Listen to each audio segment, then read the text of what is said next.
3.5 years ago, I spent $600 on 3 Vego raised beds. And at the time, I was skeptical about spending $200 for a single raised bed because that's a lot of money.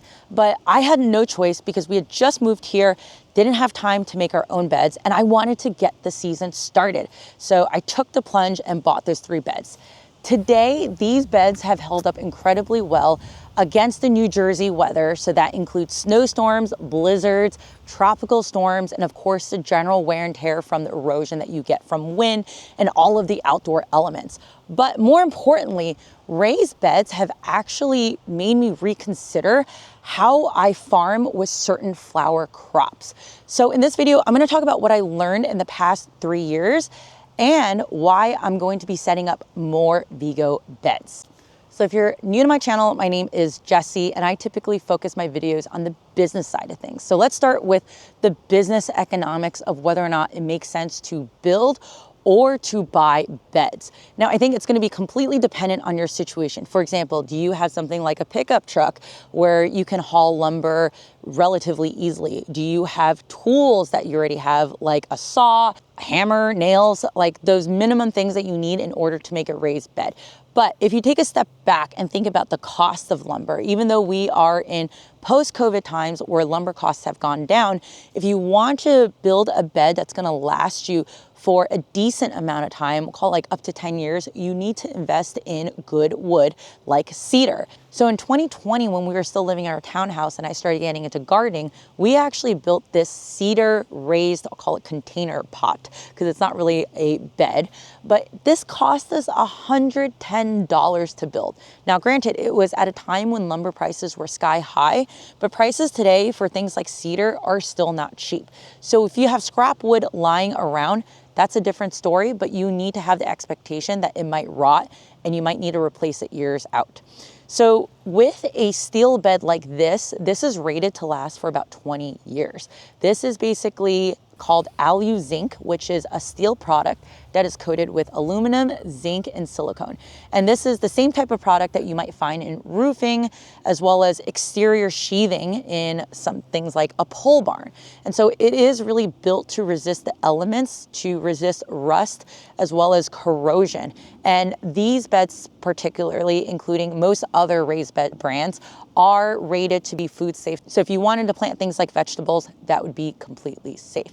So when you look at the amount of time going to the store to buy the lumber, putting it together, and building the raised beds, sometimes it makes sense to pay the money to have the product shipped to you and build it yourself.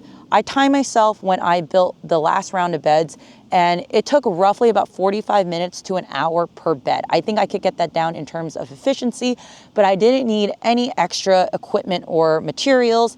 It was shipped to me and I was able to go outside and basically have a bed within an hour. And then all you have to do is then fill the bed. Now let's talk about how these beds have changed how I look at certain flower crops. One of the biggest challenges for flower farmers comes in the spring when it's tulip season and we're harvesting tulips.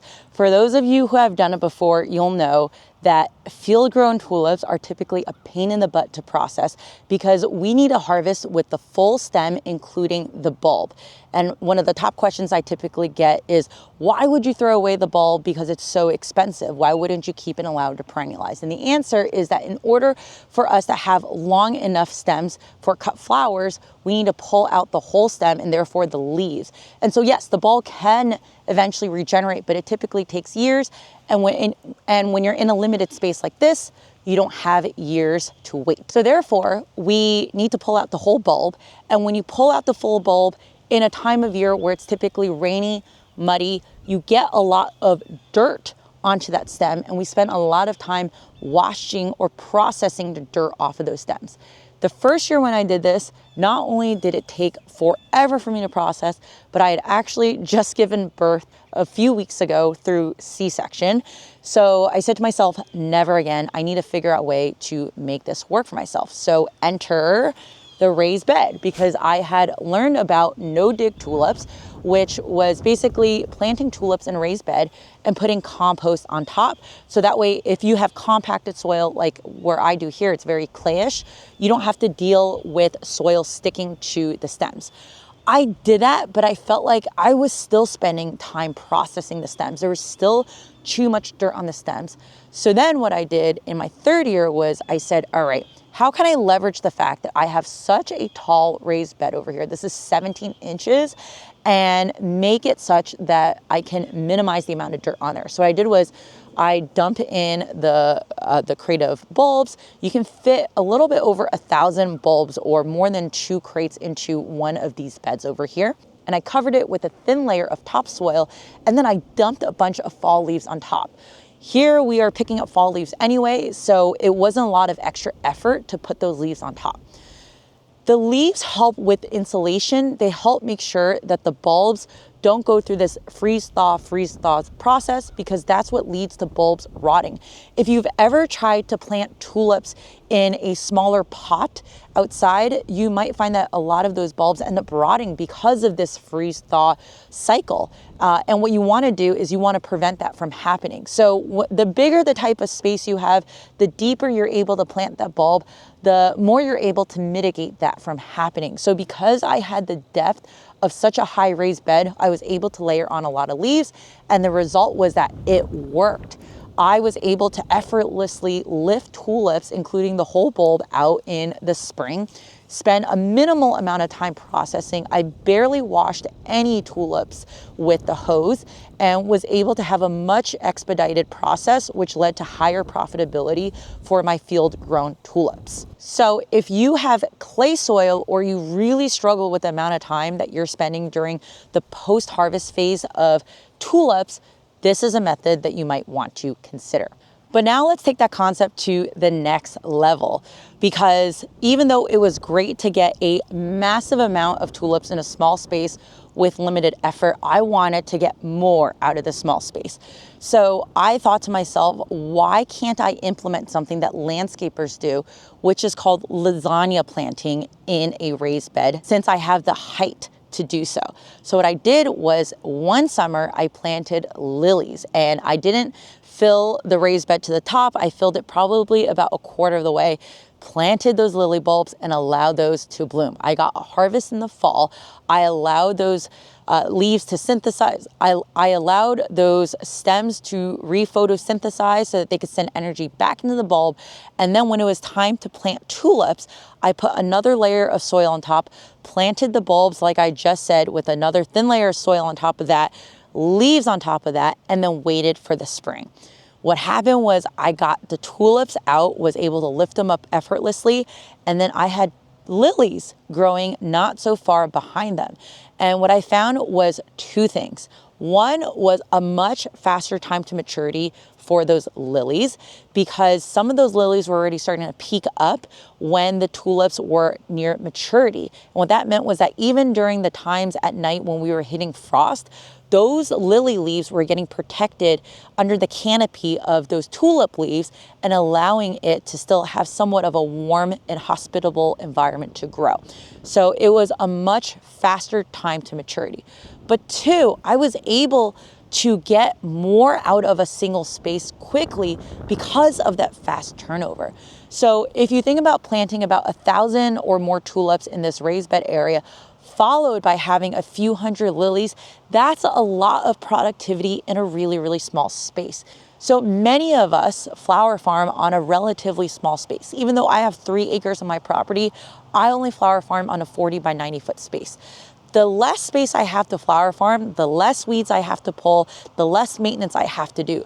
So the more I can get out of a particular small space, the better off I am when it comes to running that sustainable and profitable small business. So this brings me to our plans for year 5. If you've been following me, you've probably heard about how we want to reconfigure a part of the field and have it be raised beds because of weed pressure.